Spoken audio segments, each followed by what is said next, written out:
पवित्र पावन असणाऱ्या या गोदातीर काठी प्रतिष्ठान क्षेत्रामध्ये संत शांतीब्रह्म नाथबाबांच्या पदस्पर्शाने पुनीत झालेली भूमी आणि समाधी स्थळावरती म्हटलं तरी काय वाहून धरणार नाही. पुण्य पवित्र पुण्यशैलीला गोदा तटावरती सुंदर असा समाधी सोहळ्याच्या निमित्ताने आपण शिल्लोड्या गावावरून हरिभक्तपरायण आदरणीय पूजनीय वंदनीय परमार्थ ज्यांच्या रोमारोमामध्ये भरगच्च भरलेला आहे. गेली अनेक पिढ्यांची त्यांची परंपरा आहे. त्यांच्या माध्यमातून दिंडीचा प्रवास आपण इथपर्यंत या ठिकाणी करत आलात आणि आज या ठिकाणी हा सुंदर सोहळा आपल्याला या ठिकाणी पाहायला मिळत आहे. विठ्ठला विठ्ठला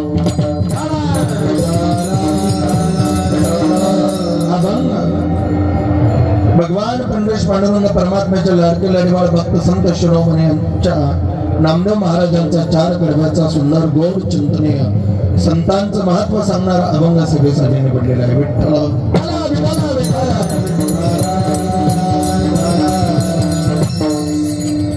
भगवान पंडित पांडुरंग परमात्म्याचे लाडीवाळ भक्त संत शिरोमणी नामदेव महाराज अभंगाच्या माध्यमातून तुम्हा मला देवाचा पत्ता सांगताय. काय सांगतात? देवाचा पत्ता. देव कुठं शोधायला जायचं नाही, देवाला पाहत बसायचं नाही, फिरत बसायचं नाही. एका देव प्राप्त करून घ्यायचे ना, पण तुम्ही संतांकडे जा. देवाची प्राप्ती आपल्या जीवनामध्ये आपोआप होईल. विठ्ठला विठ्ठला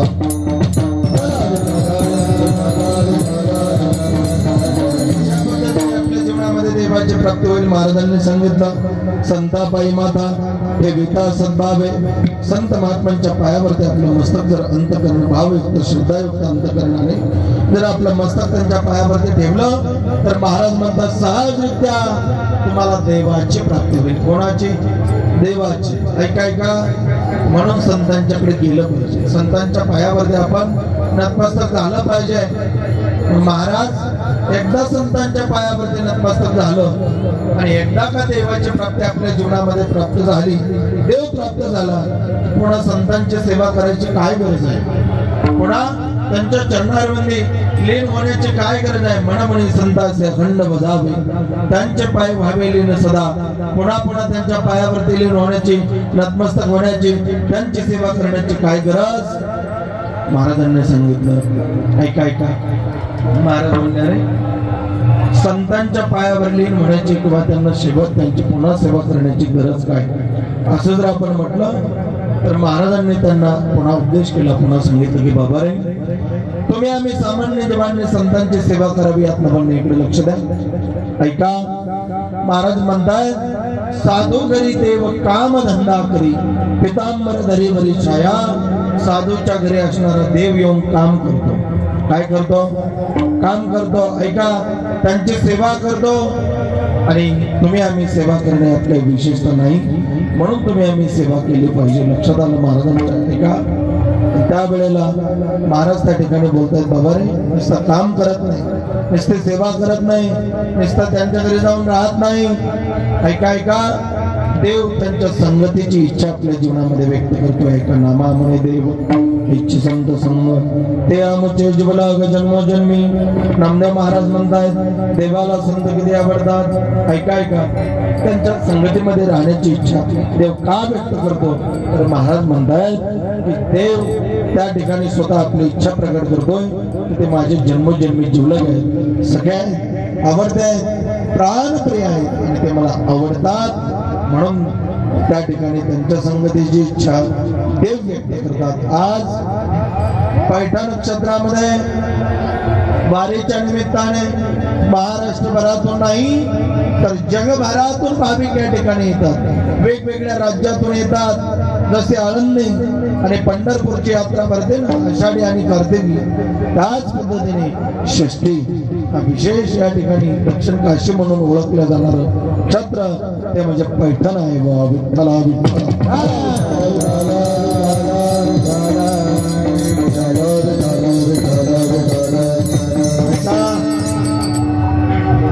आणि म्हणून आज पैठण क्षेत्रामध्ये मोठ्या संख्येने भाविक या ठिकाणी आपण सर्वजण दिंडीमध्ये आलेला आहात. ज्यांच्या मार्गदर्शनाने हा सोहळा आपल्याला दरवर्षी पाहायला मिळतो अशा हरिभक्तपरायण आदरणीय आपल्या सर्वांचे आवडते परमपूजनीय भागवत महाराज जंगाल, पूजनीय बाबा संत कृपा गुरुकुल आश्रम चिंचपूर अर्थात महाराज या ठिकाणी दरवर्षी नित्यनेमाने गेल्या अनेक वर्षापासून आपला दिंडीचा असणारा नेम ते या ठिकाणी येतात आणि एक छोटा गुरुबंधू या नात्याने महाराजांना मनापासून शुभेच्छा देतो. नाथबाबांचा आशीर्वाद आणि आपली जी परंपरा आहे त्या परंपरेचा आशीर्वाद सदैव आपल्या पाठीशी आहे त्यात आणि भविष्य आपलं फार मोठं आहे बाबा. विठ्ठला विठ्ठला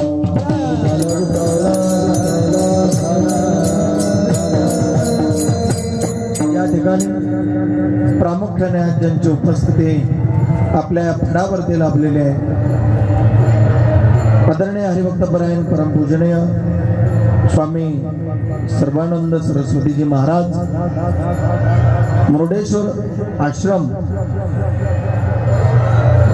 धानोरा पूजनीय महाराजांच्या या ठिकाणी प्रामुख्याने आज उपस्थिती आहे.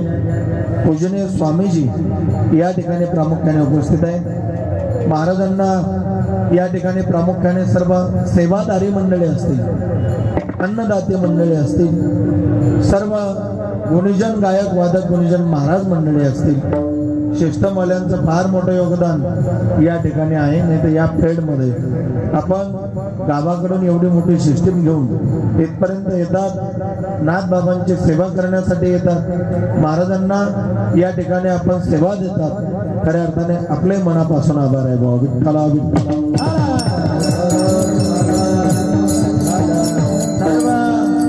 अगदी आचार्यापासून तर चोपचारापर्यंत सर्वांच्या मनापासून या ठिकाणी मी आभार व्यक्त करतो, सर्वांना धन्यवाद देतो. अगदी विनेकरी बाबापासून तर आमच्या छोट्या महाराजांपर्यंत सर्वांच्या चरणी नतमस्तक होतो. आणि या ठिकाणी मला ज्यांच्यामुळे येता आलं अशा आमच्या आदरणीय आमच्या दिंडीचे सर्व आमच्या गडावरती ज्यांचं फार मोठं योगदान असतं, आळंदी पंढरपूर आपली दिंडी असते, त्याच्यामध्ये ज्यांची गेली 25 वर्षापासून अविरतपणे पंगत असते, अन्नदानामध्ये त्यांचा हातखंडा आहे भाऊ. महाराजांना सुद्धा गेली 12 वर्षापासून ज्यांची पंगत आहे अशा आमच्या आदरणीय तुकारामजी हराळे साहेब माजी सभापती गेवराई अर्थात महाराज साहेबांचं फार मोठं योगदान. प्रत्येक दिंडीला कालही पंगत होती, आजही आहे, उद्याही आहे. रोज वेगवेगळ्या फणावरती साहेबांच्या पंक्ती असतात आणि त्यांच्या माध्यमातून मला या ठिकाणी येण्याचा योग आला. त्यांनी महाराजांना सांगितलं, विनंती केली की महाराज तुमचे महाराज आहेत भाऊ, आणि महाराजांनी म्हटले कोणी उद्या करेल का कीर्तन. तर मग महाराजांनी आणि त्यांच्या दोघांच्या समन्वयातून हे मिळालेली मला आजची नाथबाबांची सेवा आहे. खऱ्या अर्थाने मी माझं भाग्य समजतो की पैठण क्षेत्रामध्ये आज या परभणीवरती कीर्तन करायला सुद्धा, कीर्तन श्रवण करायला सुद्धा ऐका, आणि आज पैठण क्षेत्रामध्ये येण्यासाठी सुद्धा भाग्य आणि पूर्वजन्मीचं पुण्य लागतं बाबा. विठ्ठला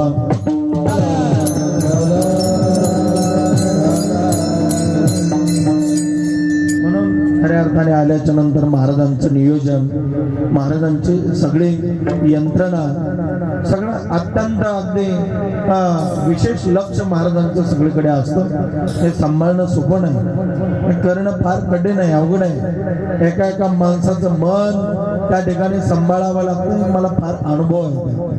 ऐका प्रत्येकाला बोलावं लागतं. गायक असतील, वादक असतील, सर्व महाराज मंडळी असतील, प्रत्येकाला विचारपूस करावी लागते. जेवले का, आले का, थोडा वेळ थांबा, महाराज येत आहेत, कीर्तन करायचंय, मग जा बाहेर, असं सगळं सांगावं लागतं. पण ही जी जोडी आहे ना, त्रिवेणी संगम, अत्यंत गोड. काय नाव आहे महाराजांचं?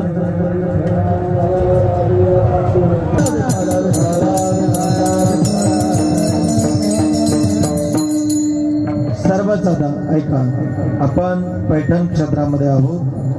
आज या ठिकाणी सर्वजण प्रामुख्याने उपस्थित राहिलात. या ठिकाणी नाथबाबांचा गोड अभंग, नामदेव महाराजांचा गोड अभंग सेवेसाठी आपण निवडलेला आहे. काय म्हणतात महाराज? अभंगामध्ये सविस्तर आपण चिंतन पाहणार आहोत. नामदेव महाराज या ठिकाणी साधूचं संतांचं वर्णन करतायत. ऐका आपल्याला देव पाहायला जगभर फिरायची गरज नाही म्हणताय. देव कुठं आहे म्हणतायत, तर देव इथंच आहे म्हणतायत. कुठं? पैठण मध्ये नाथ बाबांच्या घरी ऐका देव राहतो म्हणतात, काम करतो म्हणतात. ऐका चौबदारकीचं काम, पाणी भरण्याचं काम, चंदन उगाळून देण्याचं काम देवाने केलं. आणि आज या श्रेष्ठीच्या पर्व काळामध्ये सुद्धा देव याच ठिकाणी आहे. विठ्ठल विठ्ठल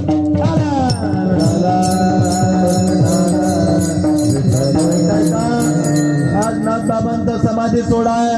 नाथ बाबांनी याच ठिकाणी या पैठण क्षेत्रामध्ये गोदा तीरामध्ये ऐका गोदावरीच्या पवित्र पात्रामध्ये जल समाधी घेतली. कोणी? नाथ बाबांनी. माझ्या ज्ञानोबारायांनी आळंदी क्षेत्रामध्ये संजीवन समाधी घेतली. नामदेव महाराजांनी पंढरपूरमध्ये महाराज समाधी घेतली. माझ्या चोखोबारायांची सुद्धा समाधी हस्ते आणल्या महाराज आणि तिथं समाधी दिली. कोणाला? चोखोबारायांना. सगळे जी संत मंडळी आहेत या सगळ्या संत मंडळीमध्ये विशेष कार्य आणि विशेष महत्व अभंग आहे नाथ बाबांचा. महाराजांचा अभंग आहे. सकल संता माझी राजा स्वामी एकनाथ माझा. सगळ्या संतांमध्ये जर राजा म्हणून कोणाकडे पाहिलं जातं ना तर ते नाथ बाबांकडे पाहिलं जातं. विठ्ठला विठ्ठल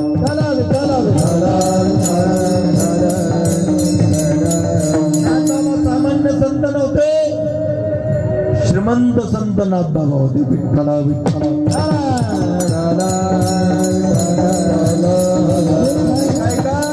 हे सगळं असून सुद्धा त्यांच्याकडे दया आणि शांती हा फार मोठा गुण होता. विठ्ठला विठ्ठल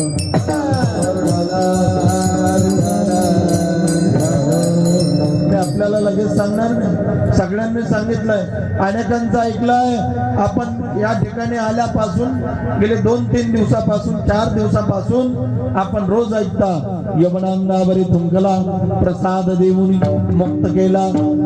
रोज ऐकतो आपण पैठण क्षेत्रामध्ये नाथ बाबांचं चरित्र. प्रत्येक ठिकाणी कीर्तनाला गेलं की आपण रोज ऐकतो. बरोबर आहे की नाही? नाथ बाबांची शांती, नाथ बाबांची दया, नाथ बाबांचं जीवन रोज ऐकतो आपण. बरोबर आहे की नाही? पण नाथ बाबा याही पलीकडचे विशेष संत आहेत. विठ्ठला विठ्ठल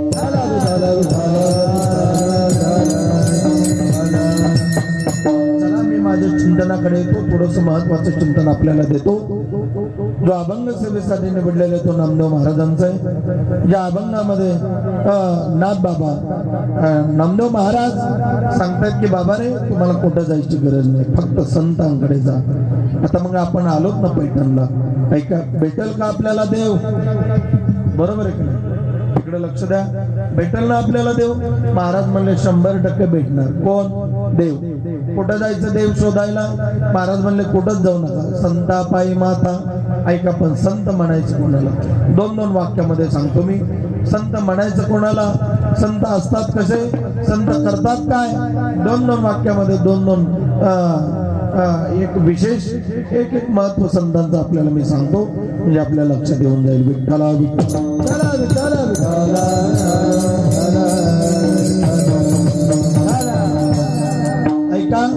कोणाला म्हणायचं संत? महाराज म्हणले कोणालाही म्हणायचं नाही. ऐकताय ना? कोणालाही म्हणायचं नाही. कोणाला म्हणायचं नाही. महाराज म्हणले जे सातत्याने भगवंताचं चिंतन करतात ना त्यांनाच म्हणायचं. विठ्ठला विठ्ठला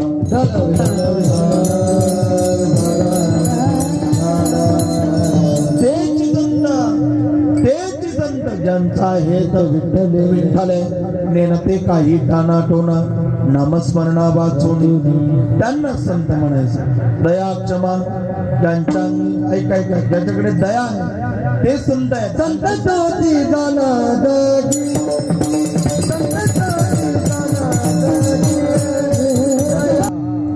वाद्य कारंजले गांजले त्याशी म्हणे जो आपुले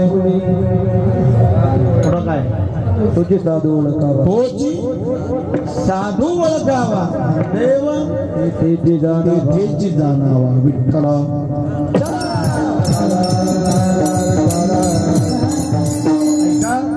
कोणाला म्हणायचं संत आहे आपल्याला कळालं महाराज ऐक नाही लक्ष द्या.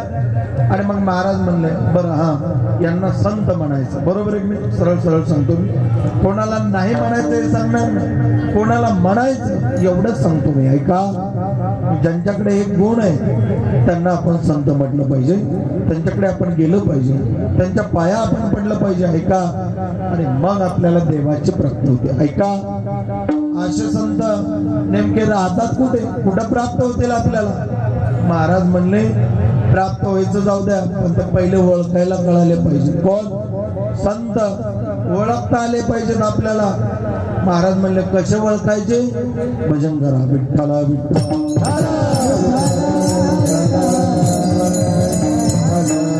संत आणि देव ओळखणं महाराज फार कठीण आहे बाबा विठ्ठला विठ्ठला. ज्याला देवाला ओळखता आलं ज्याला संताला ओळखता आलं त्याला जगामध्ये दुसरं काही करायची गरज नाही. लक्ष देऊ नाही का. ऐका काही करायची गरज नाही. महाराज म्हणले देवाला ओळखावं लागतं संतांना ओळखावं लागतं. म्हणले हो ओळखावं लागतं. कुठं बसलेल्या गर्दीमध्ये एखादा संत असतो त्यांना ओळखणं कठीण आहे. महाराज म्हणले त्यांना ओळखण्यासाठी नेमका कोणता चष्मा घालावा लागतो विठ्ठला विठ्ठला.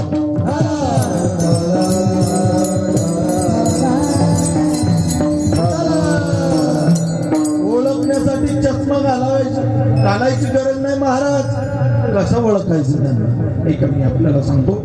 संतांना देवाला नाथबाबाच म्हणताना ओळखीला आहे संसारी देव ओळखता आला पाहिजे संत ओळखता आले पाहिजे. चला महाराज आम्हाला ते संत कसे प्राप्त होतील कसे असतात ते महाराजांनी सांगितलं. समुद्र नदी नवे पैगा काय समुद्र नदी नवे पैगा पाषाण म्हणून लिंगा संत नवती जगा मानसाच्या सारी गेली. ऐका ऐका माणसासारखे जर संत नव्हते तर मग नेमके भूतासारखे होते का कोणासारखे होते. ऐका माणसासारखे नव्हते म्हणजे माणूस नव्हते का. ऐका ऐका ऐका माणूस होते पण माणसासारखे नव्हते. ऐका ऐका माणसासारखे नव्हते म्हणजे कसे होते. भजन करा सांगतो विठ्ठला.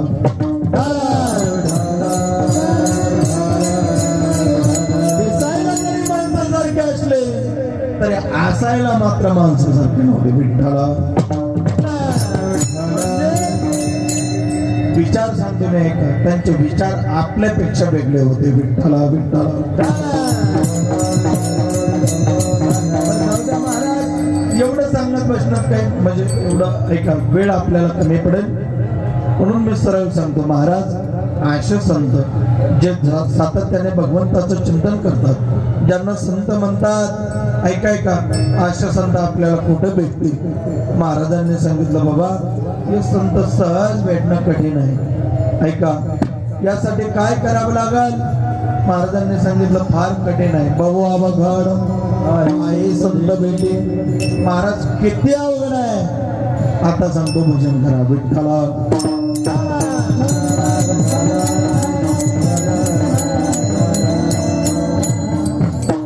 एक ओवी आहे महाराजांची. महाराज म्हणतायत सहज समुद्र करून जाता येईल सहज. ऐका पण संत आपल्या जीवनामध्ये प्राप्त होणार नाही. एखाद्याला सहज तिथपर्यंत ते सगळं शक्य होईल पण सगळ्यांना ते शक्य होत नाही. ऐका आता मी सगळं किंवा संत भेट किती कठीण आहे एका श्लोकामध्ये महाराजांनी सांगितलेले. तात मिले पूर्णिमात मिले सुतभ्रात मिले युवती सुखदाई राज मिले गजबाज मिले सब साज मिले मनवांचित पाई लोक मिले सुरलोक मिले विधिलोक मिले वैकुंठ जाई कहे निकट निरंजन लाल और सब कुछ मिले पर संत समागम दुर्लभ बाई. संतांची संगती एवढी दुर्लभ सांगितली. ऐका विठ्ठला विठ्ठला.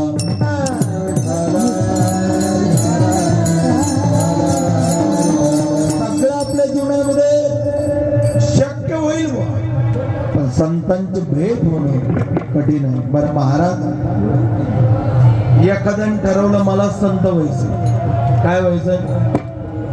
एखाद्याने ठरवलं संत व्हायचंय, महाराज म्हणले होता येतं. ऐका, नरदेहाने दान लागले हाती, उत्तम सार उत्तम गती, देवच होईल म्हणती ते होती, तरी का चित्तीनं धरावा होता येईल. महाराज म्हणले ते काय पदवी प्राप्त करून घेता येत नाही. ऐका, ते काय पदवी आपल्याला इकडं तिकडं कुठंतरी भेटत नाही. भाऊ भजन करा सांगतो, विठ्ठला विठ्ठला.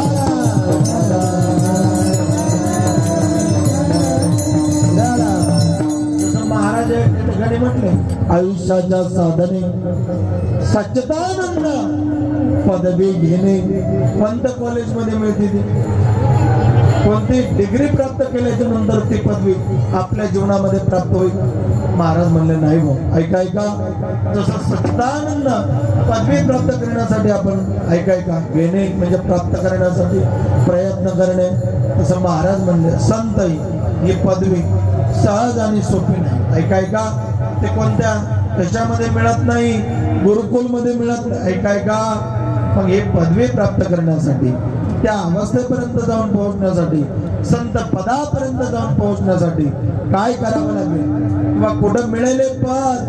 भजन करा सांगतो, विठ्ठला विठ्ठला.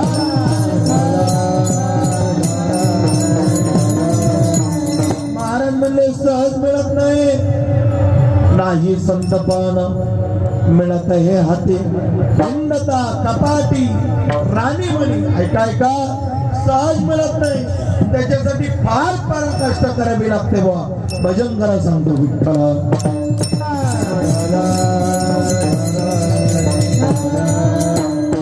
नाथबाबांच्या जीवनामध्ये 108 वेळा विमानांवरती फुंकला महाराज, बरोबर. पण नाथबाबांनी त्याला आरेख्य कार्य म्हटलं नाही. का फुंकलास एवढं सुद्धा म्हटलं नाही. शेवटी जे पानं खाऊन थुंकलेलं येऊन तोंड चढलं महाराज, त्याचं काय चढलं? तोंड. आणि शेवटी तो येऊन पाया पडला बाबांच्या, महाराजांच्या. बाबा, चूक झाली माझी, एवढ्या वेळेला मी तुम्हाला त्रास दिला, पण तुम्ही एखादा शब्द तोंडातून काढावा. बर का मामा, काय एखादा शब्द तोंडातून काढावा.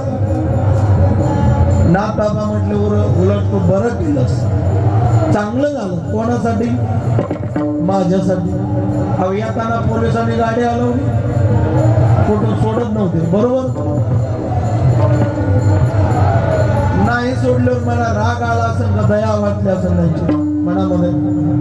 मला माझं सांगतो, हा आम्हाला सोडा, मी महाराज मला कीर्तन करायला जायचं, त्याने मला सांगितलं. ते काय? नाथबाबांचा दृष्टांत, विठ्ठला विठ्ठला.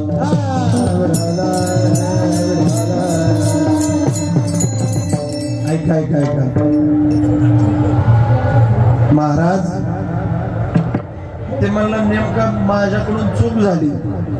ते म्हणले चूक नाही झाली बाबा, तुझ्यामुळं 108 वेळा गंगेचं स्नान मला घडलं. असं कोणी म्हणू शकतो का? आणि मग महाराज सहज जया अंगी मोठेपण, तया यातना कठीण. ऐका, एखाद्या अवस्थेला जाऊन पोहोचायचंय, एखाद्या स्थितीला जाऊन पोहोचायचंय, महाराज म्हणले अनेक परिश्रम आणि अनेक यातना सहन कराव्या लागतात, तेव्हा तेवढं होता येतं. भाऊ विठ्ठला विठ्ठला.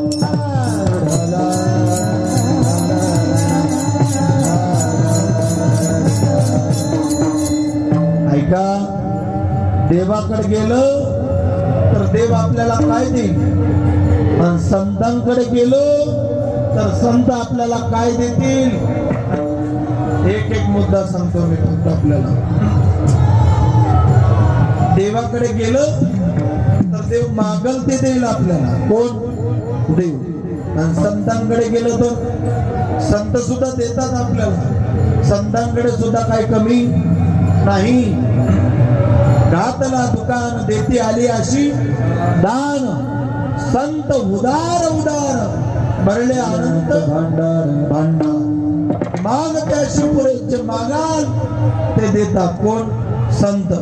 आणि याही पलीकडे संतांसारखं उदार या जगामध्ये देव सुद्धा नाही बुवा. ऐका का म्हणतोय मी, विशेष लक्ष देऊन ऐका. देव सुद्धा नाही म्हटलं. कस काय नाही? देव मागल ते देईल, पण संत स्वतःच पद त्याला देतात, आपल्यासारखं करतात. कोणाला?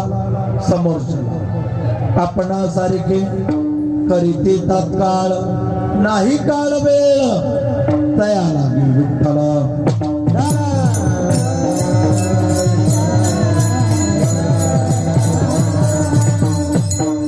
जसं परिसाचा स्पर्श खापराला झाला की म्हणले त्याचं काय होतं? लोकांना झोपले नाही तुम्ही? अहो परिसाचा स्पर्श लोकांना झाला की त्याचं सोनं होतं. काय होतं? सोनं होतं.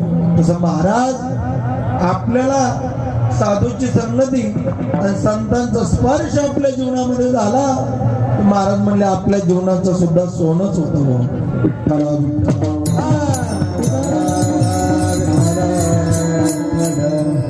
कसं होतं महाराज? परिसराला लोकांना लावला नुसता स्पर्श झाला की त्याचं सोनं होतं. संतांच्याकडे गेल्याच्या नंतर महाराज म्हणले ते प्रमाण आपल्याला आपण सांगूया. विठ्ठला विठ्ठल.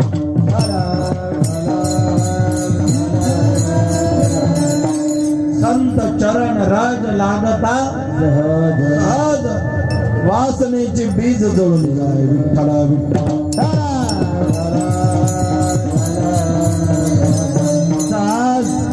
आपण पैठण क्षेत्रामध्ये आलो. संतांचे चरणराज आपल्याला त्या ठिकाणी प्राप्त झाले. ऐका ऐका, या ठिकाणी आज पवित्र गंगामयाचं दर्शन, नाथबाबांचं दर्शन, प्रदक्षिणा, सगळ्या गोष्टी आपल्या जीवनामध्ये प्राप्त झाल्या ना, आपल्या जीवनाचं सोनं झालं. विठ्ठला विठ्ठला.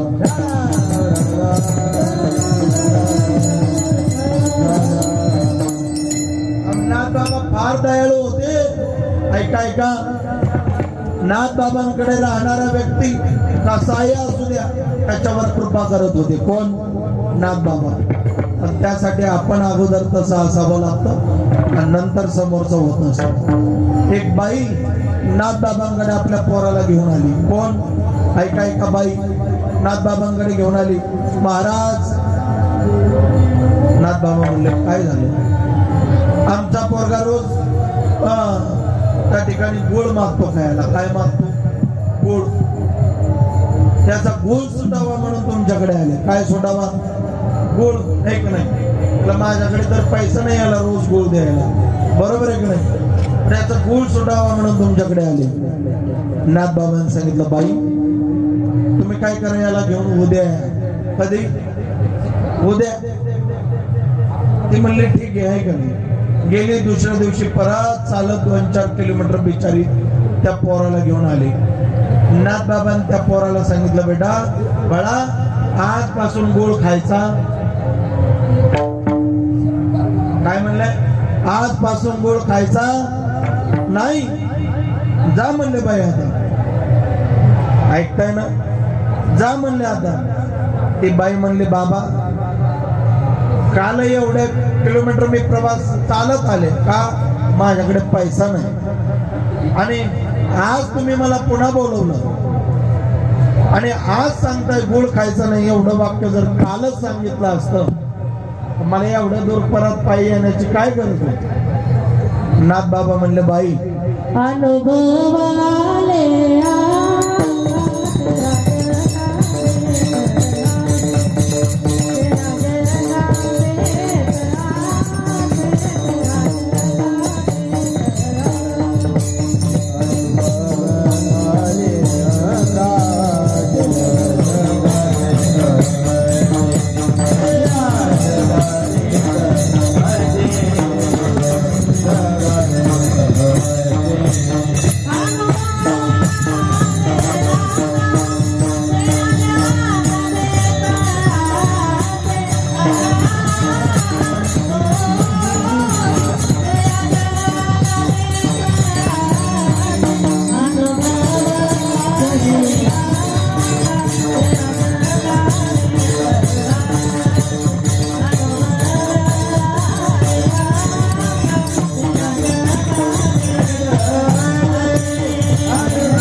दान दिलं अनुभव आल्यांगा ते या जगा देत असे.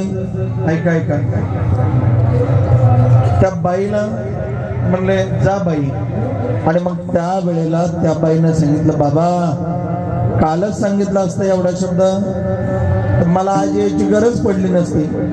त्यावेळेला नाथ बाबांनी दिलेलं फार गोड उत्तर आहे. ऐका नाथ बाबा म्हणले बाई काल मी गोळ खात होतो त्यामुळं मला गोळ खाऊ नको म्हणण्याचा सांगण्याचा त्याला अधिकार नव्हता. ऐका ऐका आणि कालच मी गुळ सोडून दिला म्हणजे आज काल दिवसभर गुळ खाल्ला नाही आजपासून सांगणार की आता इथून पुढे मी गुळ खाणार नाही. कोण स्वतः.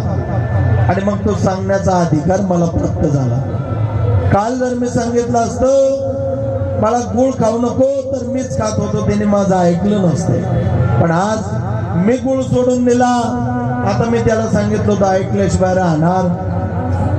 लक्षात येत आहे आपल्या संतांचं जीवन असतं दुसऱ्यासाठी आपल्या जीवनामध्ये अनेक गोष्टीचा त्याग करतात त्यांना संत म्हणतात. बाबा विठ्ठला विठ्ठल.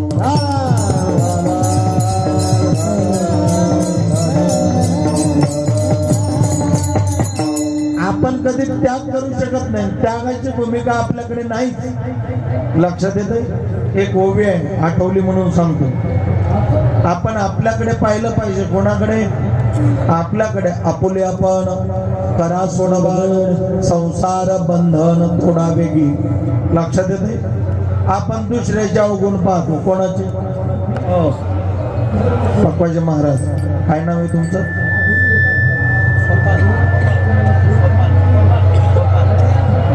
हरिभक्त परायण गोपाल महाराज. ऐका गोपाल महाराज गोड वाजवताय तुम्ही.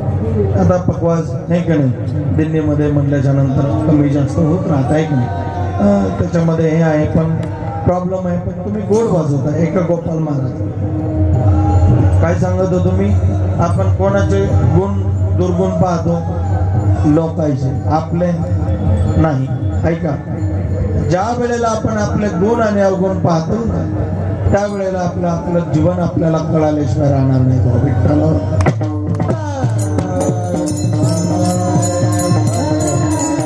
गोड उभे ऐका महाराज गोड बोलतात. आपुले दुर्गुण पहावे. काय पाहावं आपले दुर्गुण कोणी पाहावे आपणच पाहावे. आपुले दुर्गुण पहावे मग गुण ते वाढवावे. गुण वाढवावे. ऐका आपले दुर्गुण पाहिजे त्यात गुण वाढवायचे. ऐका आणि मग दोष ते त्याजावे क्षणोक्षणी. विठ्ठला विठ्ठला.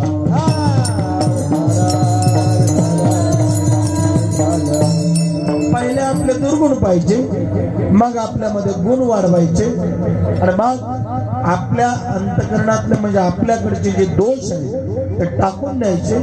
ऐका पण कधी प्रत्येक क्षणाला जसं महाराजांनी सांगितलं आपला उद्धार व्हावा यासाठी आपण विचार केला पाहिजे पण कधी क्षणोक्षणी. बरोबर आहे नाही का. तसं प्रत्येक क्षणाक्षणाला आपण आपल्यातल्या दोष टाकण्यासाठी आपण प्रत्येक क्षणाला आपल्यातला एक एक दोष टाकून दिला पाहिजे. महाराज एवढे दोष माणसामध्ये असतात. ऐका एवढे दोष माणसामध्ये असू शकतात. महाराज म्हणले एवढे दोष नाही दोषांनी माणसाचं जीवनच भरलेलं आहे. विठ्ठल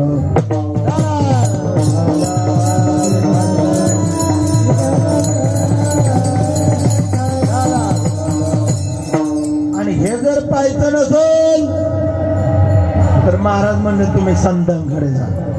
गुणदोष याती न विचारी काही ठाव दिला पायी. ऐका ऐका ऐका महाराज म्हणले गुणदोष पाहिजे नसतील तर संतांकडे जा तुम्हाला काहीच पाहिजे गरज लागणार नाही.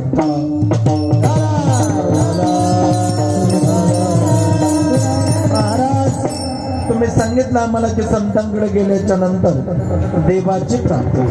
कोणाची पटकन सांगतो 10 मिनिटांमध्ये थांबतो. 20 मिनिटं आपल्याकडे आहे म्हणजे 9ला आपल्याला थांबायचं. ऐका ऐका संतांकडे गेल्याच्या नंतर देवाची प्राप्ती होते. आता ऐका, हो संतांकडे गेल्याच्या नंतर देवाची प्राप्ती होते असं एखादं उदाहरण तुमच्याकडे आहे की आपण संतांकडे गेलो आणि आपल्याला देवाची प्राप्ती झाली? अशा अनेक उदाहरणं आपल्याला सांगता येतील. कोणाला देवाची प्राप्ती झाली? अहो म्हणले कोणी असू द्या, संतांकडे जाऊ द्या, त्याने अंतःकरणातून भावनायुक्त श्रद्धेने त्यांच्या पायावरती आपलं डोकं ठेवू द्या, त्याला देवाची प्राप्ती झाली म्हणून समजा. म्हणलं मग कोणी बी जाईल संताकडं, पाया पडत आणि आम्हाला देवाची प्राप्ती. महाराज म्हणले कोणालाही होते, फक्त त्याची श्रद्धा तेवढी पाहिजे. भजन करा विठ्ठला.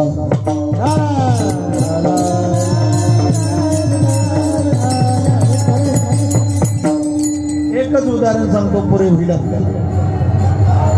कोणीही गेलं, कोणालाही संतांकडे किंवा एखाद्याला संतांची भेट झाली आणि त्याने देवाच्या प्राप्तीची इच्छा व्यक्त केली. महाराज म्हणले तुम्ही कसंही वाक्य वापरा, तुम्हाला देवाची प्राप्ती होणार.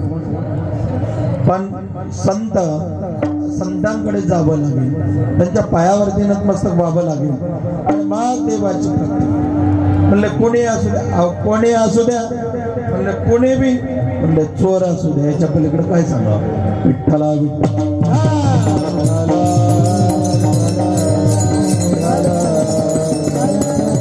संत मी आपल्याला सांगतो आणि थांबतो.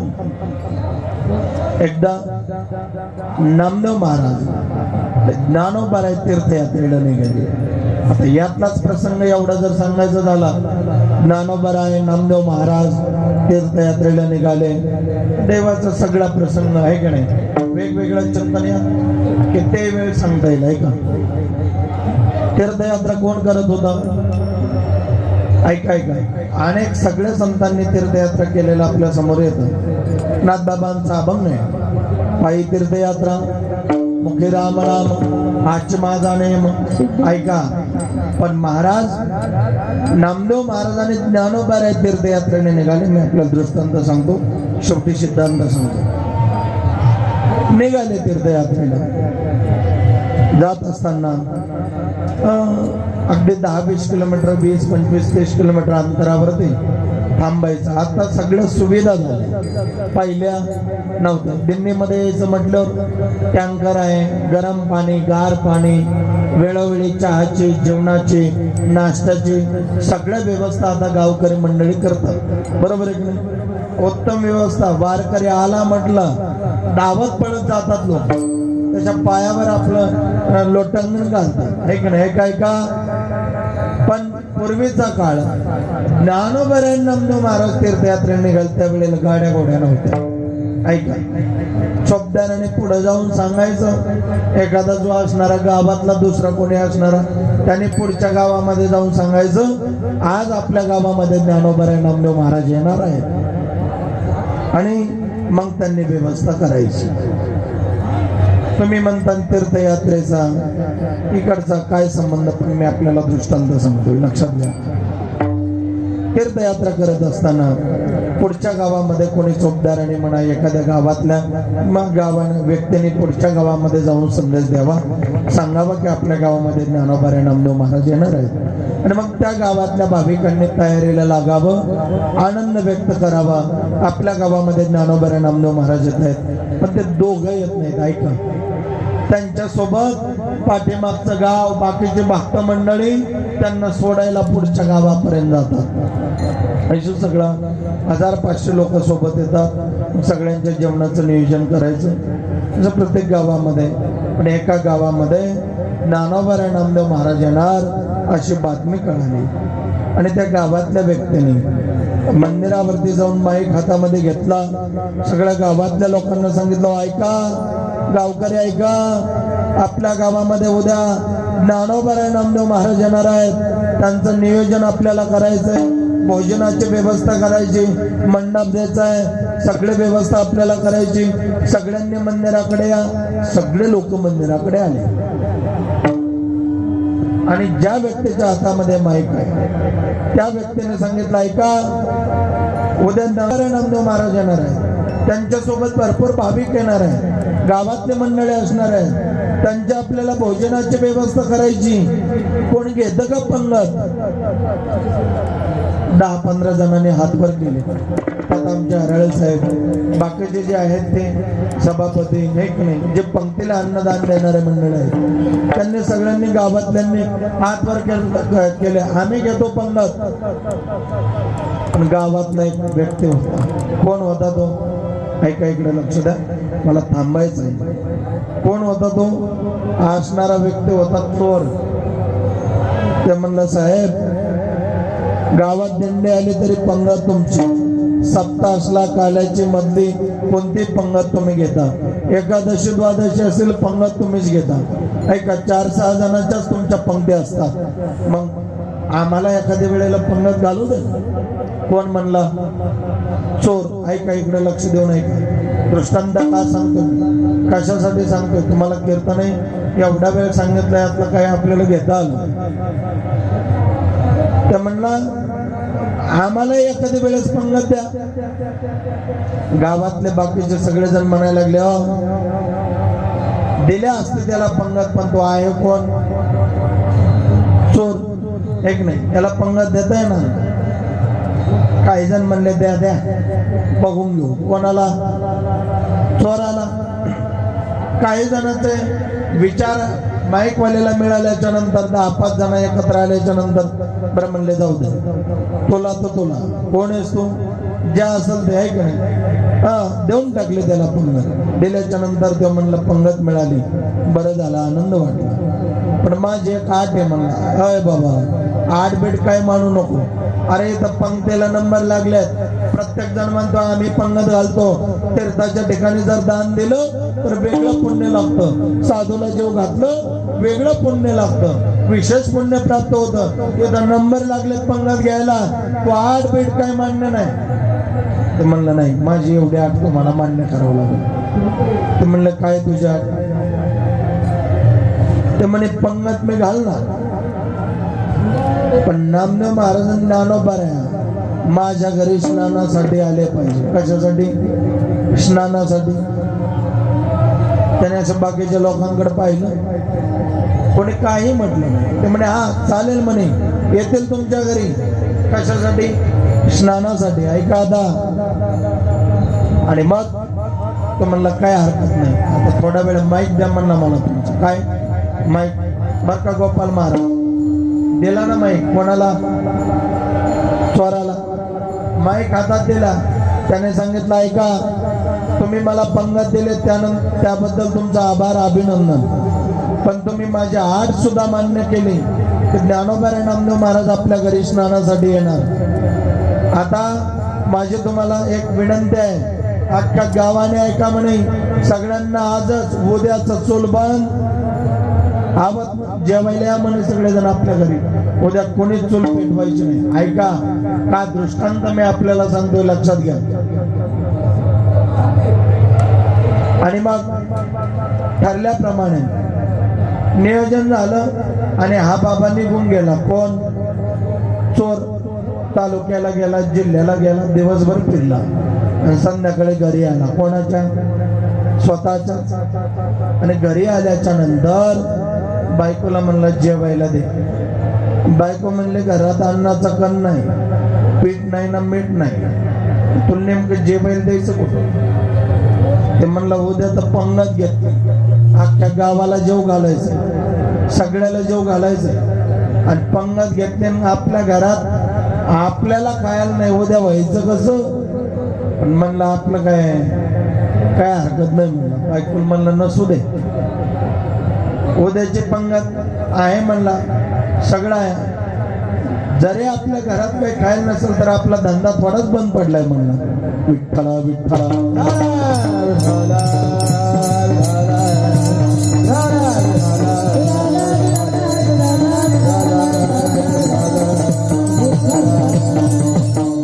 का थोडं पटपट सांगतो, थांबायचं आहे आपल्याला. तर म्हणलं, आपला धंदा थोडाच बंद पडलाय नाही. आणि मग महाराज तो निघाला कुठं? रात्रीच्या वेळेला एखाद्या वाटाला वाट सर्व कोणीतरी येईल, आपण त्याला अडवायचं. काहीतरी आणायचं आणि उद्याचं नियोजन करायचं ठरवलं. ते गेला महाराज एका वाटाला उभा राहिला. रात्र झालेली होती, 10-12 वाजलेले होते, कोणी येईना. 12 वाजूस तर वाट पाहिली, कोणी आलं नाही. 1 वाजूस तर वाट पाहिलं, कोणी आलं नाही. त्याला वाटलं आपल्या घरी संत येत आहेत, यांना तर आपण पंगत गाववाल्यांचा शब्द दिलाय आणि जर आपल्याकडे जर कोणी वाट सरू नाही मिळालं, काही जर आपल्याला नाही मिळालं तर उद्याची पंगत कशी होईल. 1 वाजूस तर वाट पाहिली, कोणी आलं नाही. शेवटी त्याने देवाला प्रार्थना केली, हे देवा, अरे आमच्याकडे संत येत आहेत, ऐका ऐका. आणि अख्ख्या गावाला तुम्ही दावत ना दिलंय आणि जर कोणी आता वाट सरू नाही आला, नाही काही मला मिळालं, प्रभू त्या संतांना गावाला पंगत द्यायची कशी. देवाला चिंता पडली. देव स्वतः पटकन सज्ज आणि तयार झालाय का. रुक्मिणी साहेबाला सांगितलं चाल पटकन आपल्याला जायचंय म्हणून. गाडी जमली आणि गाडीमध्ये स्वतः भगवान देव सगळं सोनं घेतलं. महाराज ऐका, सगळं घे म्हणे आपल्या सोबत, ऐका, हातामधलं कडे सगळं सोनं, सगळं अंगठ्या वगैरे सगळं सगळं घेतलं आणि देव निघाले. दुसऱ्या क्षणाला गाडी त्याच्यापर्यंत पोहोच झाली. ऐका, पण त्या काळामध्ये कोणती गाडी होती? फक्त बैलगाडी. ऐका, गाडीचा आवाज, घुंगराचा आवाज त्याला आला. कोणीतरी बारसरू आला दिसतोय, पळतच वाटायला आला, आवाज दिला, हे गाडीवाल्या, गाडी थांबव. गाडी थांबली. महाराज ऐका, पाटपाट सोनं घेण्यासाठी सज्ज झाला. आता सोनं घ्यायचं म्हणलं, चोरी करायचं म्हणलं, चोर कशी चोरी करतो, कसं घेतो सोनं? असं ओरबडून घेतो, बरोबर आहे नाही? ऐका, पळतच गेलं ना, असं घेऊ लागला. त्याने सांगितलं, ऐक, थांब, सगळं तुलाच देणार, तूच घेऊन जा, ऐक, पण असं घेऊ नको, मी स्वतः तुला काढून देतो. तुला माहित नाही या विश्वामध्ये माझ्यासारखा सुंदर आणि नाजूक दुसरा कोणी नाही, पण आलायच ना, मागतोयच ना, घेऊन जाय. सगळं दिलं. आई साहेबाला सांगितलं देऊन टाक, दिलंच, तुझ्यासाठी जाणलंय म्हणे, घेऊन जा. महाराज सोनं घेतल्याच्या नंतर 120च्या स्पीडने निघाला. कोण? चोर. आणि ऐका, मग या असणाऱ्या म्हाताऱ्याने त्याला आवाज दिला, हे थांब म्हणे, अरे एवढं सोनं मी तुला दिलं आणि तू घेऊन चाललास, पण हे चाललंय हे कशासाठी चाललंय एवढं सांग, त्याचं काय करणार? तर म्हणलं आता हे माझं झालंय, तसं काही बी करीन मी, माझा प्रश्न राहिला. कोण म्हणला? चोर. नाही नाही, सांगावं लागल. नाही सांगणार, सांगावं लागल. नाही सांगणार. त्याने सांगितलं. शेवटी माझ्याकडे उद्या ज्ञानोबा नामदेव महाराज येणार आहे, त्यांच्यासाठी सगळं सोनं मी घेऊन चाललोय. उद्या त्यांना संत भोजन द्यायचं आहे, गावाला पंगत द्यायची, त्यासाठी चाललंय. मग ऐक ना, बरं झालं तुम्हाला सांगितलं, मला ते फार आवडतात. कोण? ज्ञानोबा रायनी नामदेव महाराज. एक काम कर ना, आम्हाला तुझ्यासोबत येऊ दे. ते म्हणलं लुटलंय कोणाला? तुम्हाला. आणि उद्या जर तुम्हाला गावामध्ये नेलं तर सगळं गाव काय म्हणेल? तुम्ही दौंडे पेटून सांगता याने आम्हाला लुटलंय आणि याचं काय केलंय. ऐकाय नाही जमणार. अरे येऊ दे. नाही जमणार. आम्ही कोणाला सांगत नाही, येऊ दे. नाही जमणार. बरं आम्ही उद्या येऊ. ते म्हणलं उद्या येऊ शकता तुम्हाला आपला घर नंबर माहित नाही, गाव माहित नाही, काहीच माहित नाही, आणि तुम्ही कसे येतात? या म्हणे उद्या. परवानगी मिळाली. निघून गेला चोर. सगळं नियोजन केलं, पटपट सोनं मोडलं, घरासमोर मंडप टाकला, सुंदर तोरणं बांधले, सिंहासन बनवले, स्वयंपाक बनवायला दिला. आचार्याने स्वयंपाक सुंदर बनवला. पंचपक्वान्नाचं भोजन तयार झालं. भल्या पहाटे ज्ञानोबा नामदेव महाराज आले. गावात आल्याबरोबर सांगितलं, म्हणले तुमची व्यवस्था कोणाकडे? ऐका, गेले. स्नान याने स्वतःच्या हाताने चंदन लावून, ओटणं लावून त्यांना स्नान घातलं, सिंहासनावरती बसवलं. पंचपक्वान्नाचा सुंदर स्वयंपाक तयार झाला. ज्ञानोबा नामदेव महाराज सिंहासनावरती पूजा अर्चा करत बसले.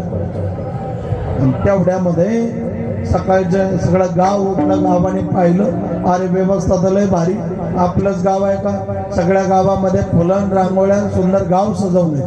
ऐका, सगळं नियोजन पाहिलं. आणि आता थोड्या वेळात काय बसणार? पंगत बसणार. एवढ्यात महाराज असणार त्या म्हाताऱ्याची बैलगाडी तिथे येऊन ठेवली. कुठं? आणि बैलगाडी जवळ आल्याच्या नंतर घुंगराचा आवाज याला कानावर पडला. कोणाच्या? चोराच्या. ऐका. आणि घुंगराचा आवाज कानात पडल्याच्या नंतर हा म्हणतो ही घुंगराचा आवाज रात्रीचा. कधीचा?